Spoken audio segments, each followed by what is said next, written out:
सारण स्थानीय प्राधिकार निर्वाचन क्षेत्र से निर्दलीय एमएलसी चुनाव जीतने के बाद बीजेपी के बागी सच्चिदानंद राय जोश से लबरेज हैं। विधान परिषद सदस्य के रूप में शपथ लेने के बाद छपरा पहुंचे सच्चिदानंद राय ने महाराजगंज से वर्तमान बीजेपी सांसद जनार्दन सिंह सिग्रीवाल का नाम लिए बिना उनको खुली चुनौती दी और कहा कि 2024 के लोकसभा चुनाव में उनकी राजनीति का अंत कर दूंगा। वो प्राथमिकता लेंगे 2024 में, उसका निर्णय मैं 23 के अंत में भी ले सकता हूँ और 24 के शुरुआत में भी ले सकता हूँ। किस पार्टी से सर? इसलिए कहा ना मैंने कि निर्णय में अभी मेरे पास 20 महीना समय है उसके तय करने के लिए। अगला लक्ष्य मतलब महाराजगंज लोकसभा। कोई पार्टी आप नहीं देती है टिकट, आप निर्दलीय भी लड़ेंगे?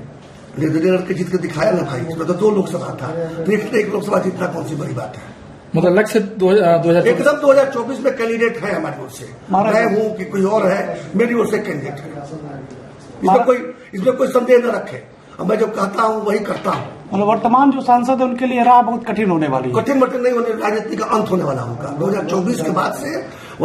सांसद विधायक लड़ेंगे वहां से भी लड़वाऊंगा मैं, अगर वार्ड लड़ेंगे तो वार्ड में खड़ा कर दूंगा। इस तरह की गंदी राजनीति करने वालों को राजनीति को जगह नहीं है। इसके अलावा सच्चिदानंद राय ने ये भी बताया कि किस वजह से वो बीजेपी से बागी होने को मजबूर हुए। बता दें कि 2019 के लोकसभा चुनाव में सच्चिदानंद राय महाराजगंज से चुनाव लड़ना चाहते थे, लेकिन महाराजगंज के तब के सांसद जनार्दन सिंह सिग्रीवाल को सच्चिदानंद राय की ये इच्छा मंजूर नहीं हुई और उन्होंने सच्चिदानंद राय के खिलाफ ऐसी फील्डिंग की कि एमएलसी चुनाव में भी सच्चिदानंद राय का टिकट कट गया। तो जब ऐसा आया कि टिकट काट दिया गया तो मेरे पास में शहादत तो ऑप्शन था नहीं।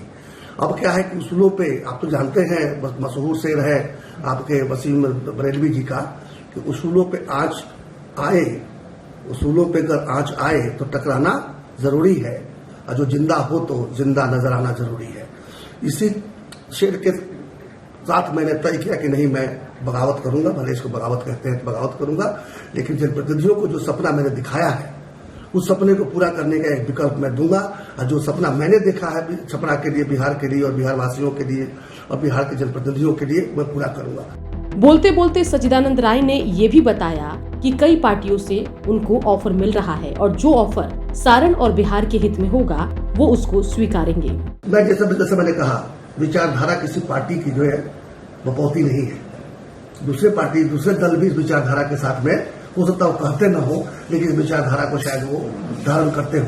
यदि मुझे ऐसा प्रतीत हुआ कि कोई दूसरा ऐसा दल है जो इस विचारधारा को पोषित करने के काम आएगा और हमारे स्वप्न को पूरा करने में काम आएगा, तो कोई गुरेज नहीं है, कोई परहेज नहीं है। बता दें कि नरेंद्र मोदी के गुजरात मॉडल से प्रभावित होकर सच्चिदानंद राय बीजेपी से जुड़े थे।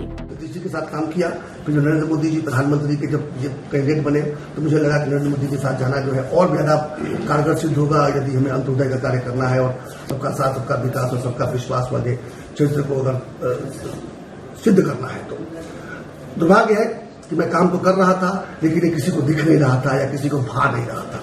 और जैसा मैंने पहले भी कहा था कि गंगोत्री में तो गंगा जल का आचमन करने से सारे पाप हो जाते हैं, इतना पवित्र होता है, लेकिन चलते चलते रास्ते में गंगा मैली हो जाती है।